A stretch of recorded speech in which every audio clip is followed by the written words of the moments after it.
Olá, telespectador e telespectadora da TV Câmara Natal, especialmente você que está sempre aqui nos acompanhando no Letras Potiguares. Mais um programa para valorizar os nossos artistas, os nossos escritores. E hoje eu recebo uma mulher que eu admiro muito, uma escritora muito talentosa. Seja bem-vinda sempre aqui no nosso programa, Tereza Custódio. Muito obrigada, Michele Paulista. É um prazer estar aqui com você. Muito bem, vamos conversar um pouquinho. Tereza, eu quero que você fique bem à vontade. A gente está aqui num bate-papo. Eu vi que você trouxe vários livros para nos mostrar. E eu vi também que você é uma escritora multifacetada, né? Você estava me dizendo aqui nos bastidores que você começou com romance. Sei que você também escreve histórias infantis, escreve cordéis. E eu queria que você ficasse muito à vontade para você falar sobre os livros que você trouxe, sobre como você começou essa trajetória. E fique bem à vontade. Pois é, para dizer como eu comecei, está um pouco Cora Coralina pela idade, porque eu comecei depois que eu me aposentei. Então, eu fui professora do IFRN e me aposentei aos 60 anos. Aos 64, eu já praticamente lancei o meu primeiro romance. E eu comecei logo com um romance, porque não sei nem como, sabe? Minha filha disse, mãe, minha mãe estava com 97 anos e estava naquela fase de entra cuidador, sai cuidador. E aí eu achei que era o momento de colocar as angústias, né, da envelhecência. E aí escrevi um livro que é O Bálsamo, que é a história de uma menina que perde a mãe e que vai morar com a avó. Então, essa relação, né, essa história narrada, eu digo, com temas ecléticos também, a história do desamparo infantil, a história do empoderamento feminino e a temática do envelhecimento. E eu fiquei muito contente porque ele ganhou 2 prêmios, um da União Brasileira de Escritores do Rio de Janeiro e também da editora do Rio de Janeiro, a Fox. O segundo romance, que não veio depois, porque veio intercalado, mas eu vou falar dos romances. Esse aqui é o Baú de Filomena, é um romance... Linda capa. Essa é a segunda capa, já está na segunda edição.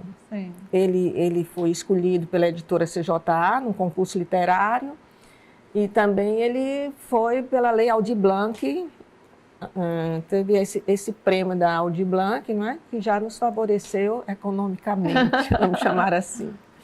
Então, o Baú de Filomena, ele trata um pouco, eu digo que é uma saga da história de uma avó que sai de Portugal em 1930, chega ao Brasil com culturas diferentes, muito elitista, vamos chamar assim um pouco a francesa, mas com 30 anos, balzaquiana, e tenta casar-se com um brasileiro, né? Bate no Ceará e encontra então um fazendeiro rico, mas com outros estilos e outros modos.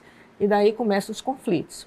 Essa quebra de valores culturais entre a portuguesa e o cearense. Me lembrou agora, assim, um romance de Graciliano Ramos, né? São Bernardo, alguma coisa assim que tem um choque entre Paulo, né? E a mulher. E a mulher. Isso. Até, se não me engano, foi Marieta. Não lembro o nome dela. Não me lembro bem. Mas eu lembro do Paulo Honório. Né? Aí essa quebra de valores vai passando, então, ela tem uma filha e a filha tem a Filomena. E quando a avó falece e Filomena volta para a fazenda, ela abre o baú. Então, o Baú de Filomena é uma herança e dentro desse baú estão as histórias. São as histórias. Então, é interessante, também ganhou esse prêmio que eu te falei já, né? Depois do romance, nós tivemos, então, literatura infantil. A literatura infantil começou por causa da neta. A gente vai contando aquelas historinhas para a neta, né? Aí, quando a gente observa, diz, isso dá um livro. Dá um livro. E nessa história de isso dá um livro, eu comecei com A Vida Colorida de Vitória. E ele é todo rimado, ele é um livro que também está cantado, você encontra, ele tem uma ilustração que é da Raíssa Bulhões, que é daqui do Rio Grande do Norte, E é um trabalho lindíssimo da Raíssa. Muito bonito. Muito lindo. E é todo rimadinho. Vitória vai passear com sapatos vermelhinhos, ela encontra uma menina com sapatos iguaizinhos. E aí a criança vai nessa rima com 7 sílabas, com sílabas silábicas, que a gente não pode nem dizer dessa forma, mas já foi dito. Nós temos então esse trabalho que ficou muito lindo. Parabéns à Raíssa, porque eu sempre digo que o ilustrador, ele vem na frente. É. Depois desse A Vida Colorida de Vitória, vem Vitória vai à feira. Vale lembrar Michele, que todos esses 2 livros de Vitória, eles são bilíngues, inglês e português. Então, a criança que está na escola bilíngue, já tem o acesso às 2 línguas. E aí você tem Vitória vai à feira, que percorre os caminhos coloridos aí da vida de Vitória, né? É um pouco da realidade, porque o pai e eu levávamos à feira e as frutas também estão rimadas aqui, mais ou menos assim. Vou abrir aqui aleatório. Bom dia, senhor feirante, quero comprar acerola. Bom dia, linda menina, que tal levar a graviola? E aí vai essa rima com esse trabalho, só frutinhas. Depois desse aí, a gente vem para o outro neto, que é Gabriel, o Pavão Misterioso. Então, o Pavão Misterioso é uma réplica do romance do Pavão Misterioso, do Camilo, não é? Que faz 100 anos, completou 100 anos o ano passado. É uma história que foi lançada com, deixa eu me lembrar aqui exatamente, eu esqueci quantas cestilhas, ela foi 100 e poucas. E aí eu transformei em 48, para ajudar o aluno infanto-juvenil. Então, a criança que está na fase já do mais de 8 anos, por aí, vai entender toda a história do Pavão Misterioso, resumido. Sim. Né? Então, nós temos aqui a história do turco, nós temos a história, então, da grega, né? Então, junto à história dessa luta, e é muito interessante o romance do Pavão Misterioso, porque ele foi lançado a primeira vez, que já está em 1923, quer dizer, nós estamos em 25, um século passado, e ele tinha uma história muito interessante, a história do voo. E Santos Dumont, foi em 1906 que ele lançou o 14 bis. Então, esse 14 bis já começava um voo. E esse homem, com essa imaginação fértil, já criou esse, não digo tapete voador, mas não deixava de ser. Não deixa de ser. Não é? Uma criação feita em alumínio, esse pavão, que se esconde aí numa árvore para ele possa roubar a princesa Creusa. Olha o nome da princesa, Creusa. Não é? E aí é muito interessante também, porque além disso ainda tem a história eu vou dizer, daquela luta dos gregos com os turcos. Sim. Como se os gregos sempre tivessem mais valor, fosse mais culturalmente, tivesse mais cultura. E não deixa de ser uma verdade. Uhum. E aí os preconceitos com aquele turco que quer casar-se com essa grega. E agora, nesse ano de 2025, eu lancei esse Quem Sou Eu? Eu tenho uma outra neta, que é a Alice. E ela disse, vovó, cadê o livro A Vida Colorida de Alice? Tenha calma que vai sair. Esse aqui é Quem Sou Eu? Então, com os netos, conversando com os netos e brincando, eu fico. Sou um animal doméstico, considero-me leal, protejo sempre meu dono, ele me acha bem legal. Quem sou eu? E nessa brincadeira, aquela mesma história, isso dá um livro. Dá um livro. E aí eu fiquei com 3 camadas de pele, sou ágil em me camuflar, me ocultando do inimigo e me ajudando a caçar. Quem sou eu? E aí vai até... Então, esse livro que eu achei muito lindo, eu quero parabenizar o ilustrador, que é Daniel Dias, que eu digo que, repito o que eu já falei, a ilustração é que faz do livro infantil o seu maior ponto, não é? É muito então, olha, bonito mesmo. Quem sou eu? Né? E aí, eu vou fazer essa pergunta para você. Ah, meu Deus. Mas não precisa responder, não precisa responder. Sou do tipo gigantesco, possuo um corpo alongado, com cabeça, tronco e cauda, sou um animal bem pesado. Não responda, porque se a criança não acerta, aí vem a outra, e vem a outra, e mais outra, até que chega ao ponto final que ele vai saber. Então, é para instigar a criatividade dos alunos. Então, já falei dos romances, já falei da literatura infantil, e agora eu vou entrar numa outra paixão minha, que são os cordéis. E aí vem aquela pergunta, quando foi que iniciou essa paixão pelos cordéis? Eu acho que eu tinha uns 10 anos, 8, 10 anos por aí, quando eu morava na minha cidade do interior, em Senador Pompeu, no Ceará. Eu sou cearense, mas moro em Natal desde 1976, quando nasceu meu primeiro filho. E aí comecei com cordel, eu comecei a me apaixonar por literatura. Eu não digo nem que foi por Monteiro Lobato, nem foi por os irmãos Grimm, nem por Hans. Eu acho que foi o cordel, aquela cantoria no meu ouvido de rima tão eu digo, tão encantadora. O nome é esse. E aí, nessa época, de 8 a 10 anos, eu estudava numa escola de freiras, muito boa, renomada nessa cidade. Muitas pessoas de outras cidades do interior iam estudar porque era um colégio de fama e a biblioteca era maravilhosa. E aí as freiras nos colocavam para ler. E ainda eu pulava o muro na hora do almoço para ficar lendo mais. E aí porque eu me lembro das histórias, né, como já disse, de Hans, etc.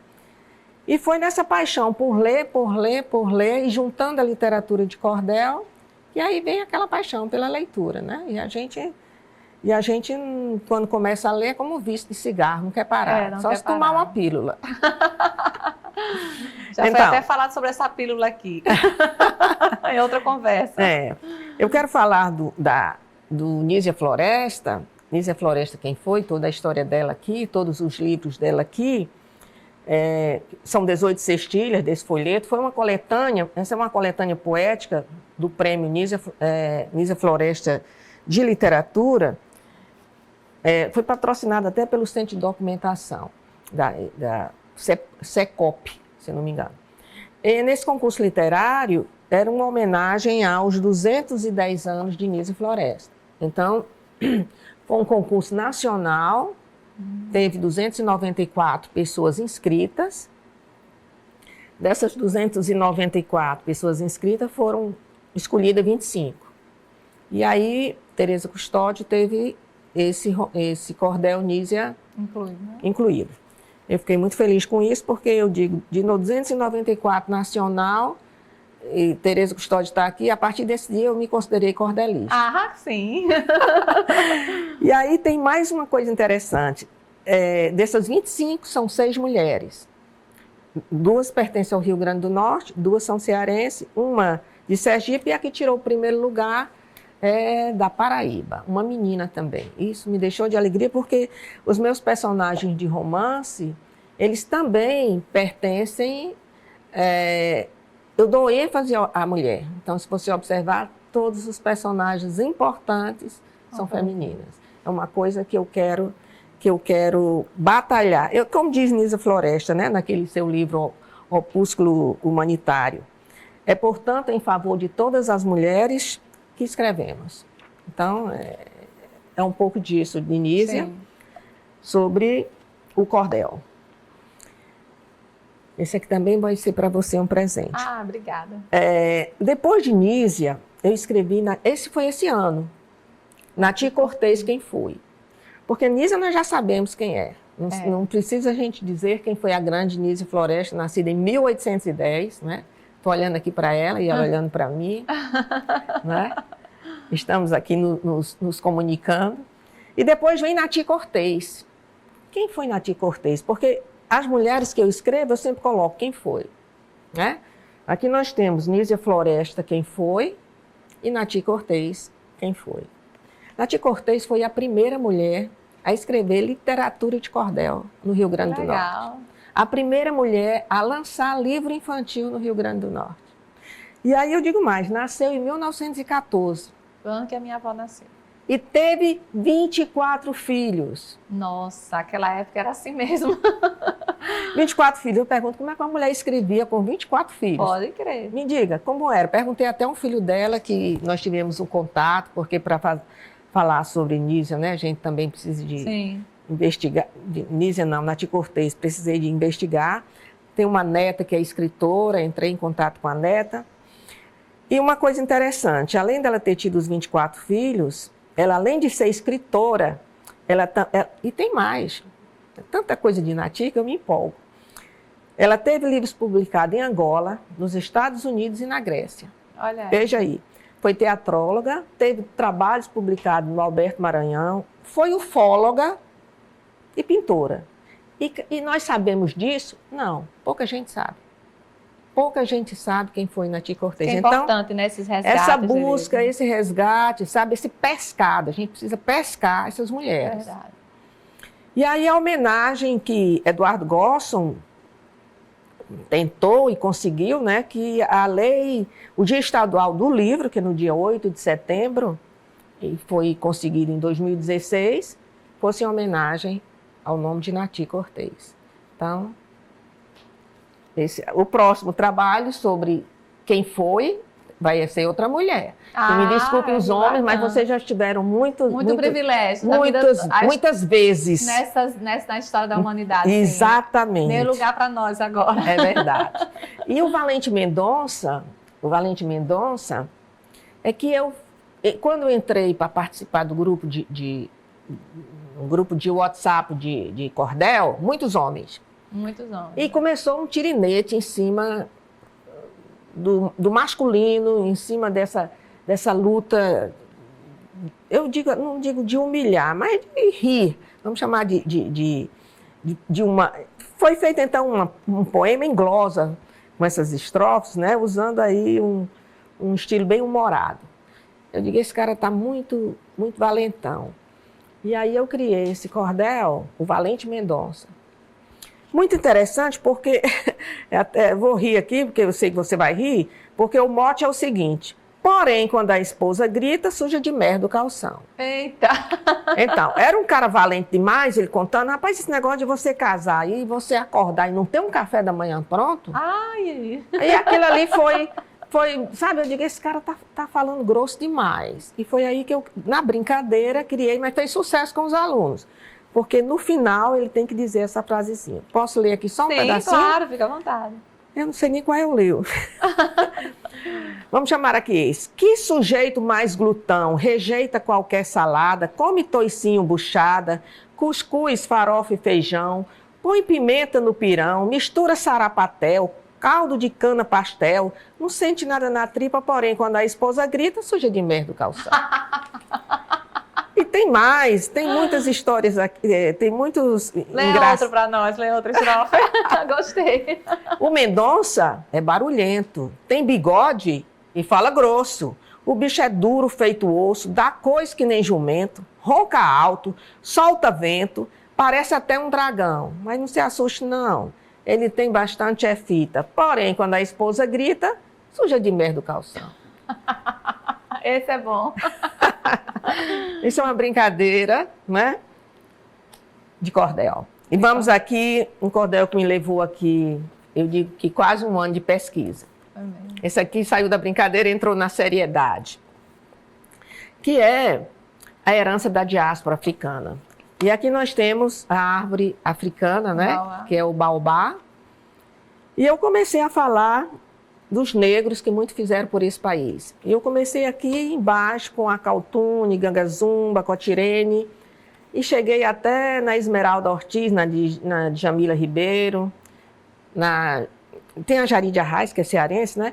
Então, essas escritoras mais. Aqui eu não falo só de escritora, eu falo de médicos negros, de engenheiros negros, que são desconhecidos no nosso país.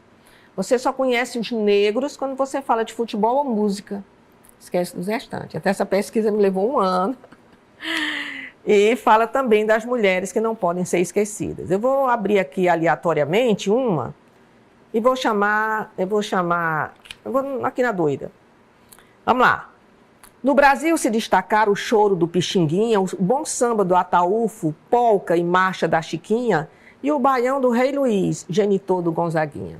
Então aqui está na música, mas se você abrir mais na frente, você encontra o futebol. Se você se você for um pouco mais na frente, você encontra a literatura, né? Que aí eu falo da Ana Maria Gonçalves, da Djamila Ribeiro, da Jari de Arraes, da Lida Beatriz Nascimento, e aí vai. Carolina de Jesus e a nossa grande Alta de Souza, Alta né? de Souza. Que não pode deixar de falar. Firmina dos Reis, etc. Vamos lá. Terminamos com a literatura de cordel. Vou entrar aqui um pouco nos poemas, porque de vez em quando sai um poema e eu quero agradecer à Academia Norte-Rio-Grandense de Letras, porque é acatado um poema meu que vai sair agora nessa revista Na edição de junho, nova. que está parece que lançando hoje. Vai sair hoje na gráfica. Então tem um poema meu que ele foi, ele está saindo também, foi aprovado estou indo agora para o Rio de Janeiro, para Paraty. Ah, sim. Porque ele foi também acolhido por essa revista. Esse quinto prêmio literário é um outro poema também, que eu esqueci quantos concorreram, mas aí eles me colocaram aqui e tem 13 mulheres. Desse mundão de gente, eu estou aqui. Onde tiver mulher, eu estou no meio. Muito bom, isso é importante. Aqui nós temos uma coletânea de poemas, que é Mulher Trabalhadora. Eu também faço parte com alguns poemas. E voltando aí para Paraty, eu estou também com um conto, que ele foi acolhido. E agora, no final de julho, eu estou indo lá receber esse livro. Muito bem. Agora vamos dos trabalhos, uns trabalhos em conjunto. Quando eu digo em conjunto, porque eu fui presidente da União Brasileira de Escritores, seção do Rio Grande do Norte, logo após Eduardo Gosson, hoje está Luísa Azevedo, e eu fui a primeira mulher, depois de 60 anos, a presidir uma entidade literária. Isso me deixa com orgulho, não é? E quando eu estava como presidente, eu tive a ideia de lançar biografias literárias. Por quê? Logo quando eu terminei o curso de letras, eu fui ensinar no Colégio do Estado. Fiz o concurso para o Estado e fui ensinar no Colégio do Estado. E o nome da escola chamava-se Edgar Barbosa. E eu não sabia quem era Edgar Barbosa. Perguntei à diretora, à vice-coordenadora, e ninguém sabia. Ninguém sabia. E aí eu fui pesquisar. Eu digo, não, eu preciso saber quem é esse homem. Eu não posso estar trabalhando numa entidade que eu não sei quem é quem. Não é? Daí talvez que tenha me surgido a ideia dos cordéis. Quem foi? Quem foi, E nessa história de saber quem é quem, apareceram também outros que você vê que eu fico perguntando, né? Quem é que eu não estou reconhecendo pela foto, etc. Eu tenho esse interesse, essa vontade de descobrir quem é quem e saber quem é quem. Então, na época que eu estava presidente, juntamos, então, os nomes de alguns... Você me diz, aí deu tempo, viu? Tá. Juntamos o nome de alguns escritores que seria importante que a gente fizesse essa retomada. Certo. Que já se foram, mas que nós fizéssemos essa retomada. E aí a gente foi, o grupo de escritores da União Brasileira, daqui do seção Rio Grande do Norte, foi captando, então, esses nomes. E aí surgiram nomes excelentes como Alta de Souza, Berílio Vanderlei, Carolina Vanderlei, Dona Militana, Dorian Gray, que não podia ser esquecido, né? Edgar Barbosa, que foi eu disse, não, eu quero esse. Porque esse eu preciso saber, onde eu trabalhei. Aí vem Elizabeth Nassi, Fabião das Queimadas, não é? E outros, Luiz Câmara Cascudo, Madalena Antunes, Miriam Selle, Nati Cortez, que eu também fui atrás, e aí vai. Palmira Vanderlei, Zira Mamed. Junto com esses nomes antigos, eu disse, por que não fazer a nossa biografia? Porque daqui a pouco somos nós que estamos na história. É verdade. Quer queira, quer não. É verdade. Não é? Então, quem escreveu, por exemplo, vou dar um chute aqui, vou pegar aqui o nome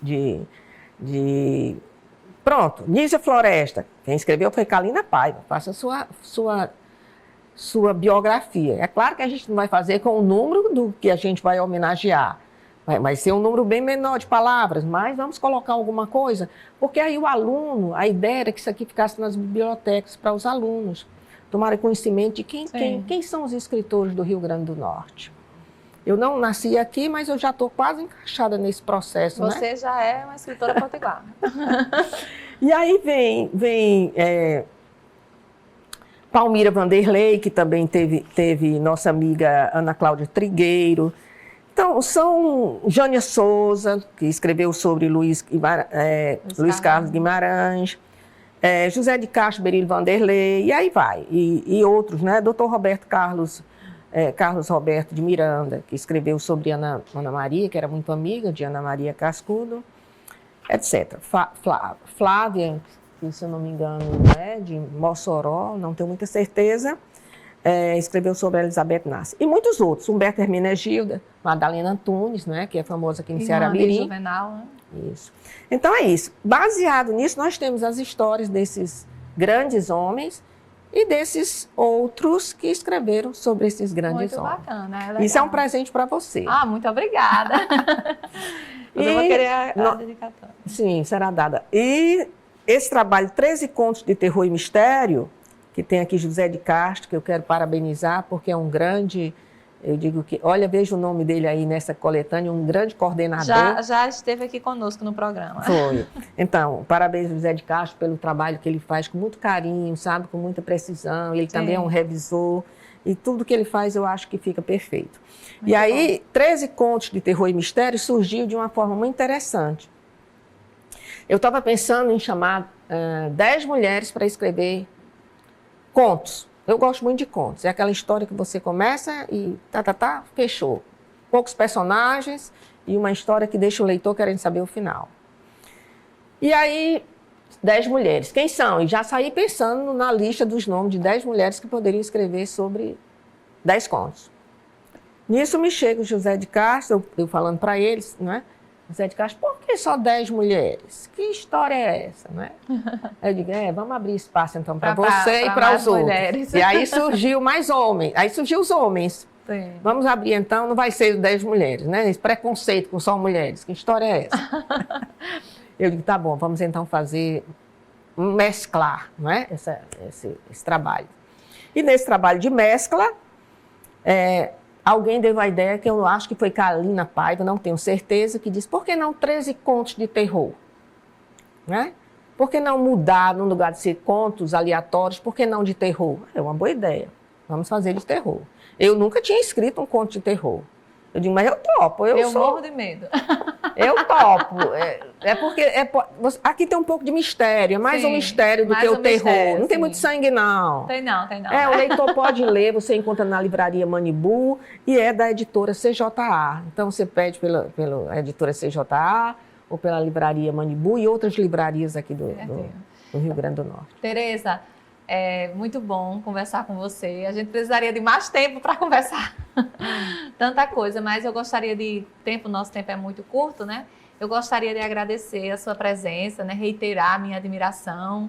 Apesar de eu não estar, digo sempre, olha, não estou participando de grupos, aquela coisa toda, mas eu estou sempre com o radar ligado, eu acompanho e venho acompanhando essa sua trajetória. Você tem uma contribuição enorme para as letras do nosso estado. Então, eu me sinto muito honrada com a sua presença aqui. Muito obrigada pela sua presença.